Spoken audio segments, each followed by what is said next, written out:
एक बार एक शक्तिशाली राजा घने वन में शिकार खेल रहा था। अचानक आकाश में बादल छा गए और मूसलाधार बारिश होने लगी।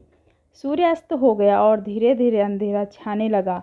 अंधेरे में राजा अपने महल का रास्ता भूल गया और सिपाहियों से अलग हो गया। भूख, प्यास और थकावट से व्याकुल राजा जंगल के किनारे एक टीले पर बैठ गया। थोड़ी देर बाद उसने वहाँ 3 बालकों को देखा। तीनों बालक अच्छे मित्र थे। वे गांव की ओर जा रहे थे। सुनो बच्चों, जरा यहाँ आओ, राजा ने उन्हें बुलाया। बालक जब वहाँ पहुँचे तो राजा ने उनसे पूछा, क्या कहीं से थोड़ा भोजन और जल मिलेगा? मैं बहुत प्यासा हूँ और भूख भी बहुत लगी है। बालकों ने उत्तर दिया, अवश्य, हम घर जाकर अभी कुछ ले आते हैं। वे गांव की ओर भागे और तुरंत जल और भोजन लेकर आए। राजा बच्चों के उत्साह और प्रेम को देखकर बहुत प्रसन्न हुआ। राजा बोला, प्यारे बच्चों, तुम लोग जीवन में क्या करना चाहते हो? मैं तुम सब की सहायता करना चाहता हूँ।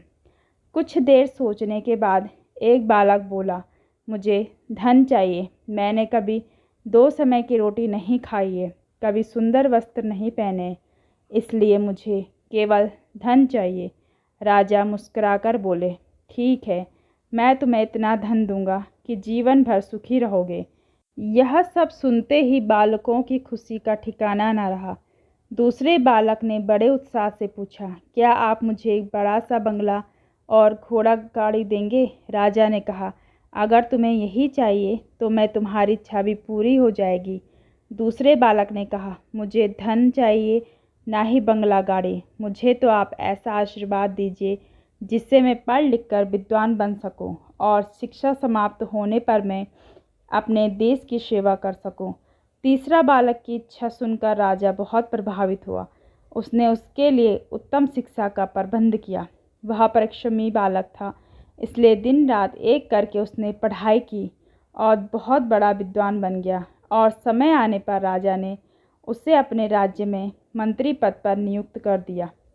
एक दिन अचानक राजा को वर्षों पहले घटी उस घटना की याद आई। उन्होंने मंत्री से कहा, वर्षों पहले तुम्हारे साथ जो 2 बालक थे, अब उनका क्या हाल चाल है? मैं चाहता हूँ एक बार फिर मैं एक साथ तुम तीनों से मिलूं। अतः कल अपने उन दोनों मित्रों को भोजन पर आमंत्रित कर लो। मंत्री ने दोनों को संदेश भिजवा दिया और अगले दिन सभी एक साथ राजा के सामने उपस्थित हो गए। आज तुम तीनों को एक बार फिर साथ देखकर मैं बहुत प्रसन्न हूँ। इनके बारे में मैं तो जानता हूँ, पर तुम दोनों अपने बारे में बताओ। राजा ने मंत्री के कंधे पर हाथ रखते हुए कहा। जिस बालक ने धन मांगा था वह दुखी होते हुए बोला, राजा साहब, मैंने उस दिन आपसे धन मांगकर बड़ी गलती की। इतना धन पाकर मैं आलसी बन गया और बहुत सारा धन बेकार की चीज़ों में खर्च कर दिया। मेरा बहुत सा धन चोरी भी हो गया और कुछ 1 वर्षों में ही मैं वापस उसी स्थिति में आ गया जिसने आपने मुझे देखा था। बंगला गाड़ी मांगने वाले बालक भी अपना रोना रोने लगा। महाराज, मैं बड़े ठाठ से अपने बंगले में रहता था, पर वर्षों पहले आई बाढ़ में मेरा सब कुछ बर्बाद हो गया और मैं भी अपने पहले जैसी स्थिति में पहुंच गया। उनकी बातें सुनने के बाद राजा बोले, इस बात को अच्छी तरह गाढ़ बांध लो। धन संपदा हमारे पास हमेशा नहीं रहती, पर ज्ञान जीवन भर मनुष्य के काम आता है और उसे कोई चुरा भी नहीं सकता। शिक्षा ही मानव को विद्वान और बड़ा आदमी बनाती है, इसलिए सबसे बड़ा धन विद्या ही है।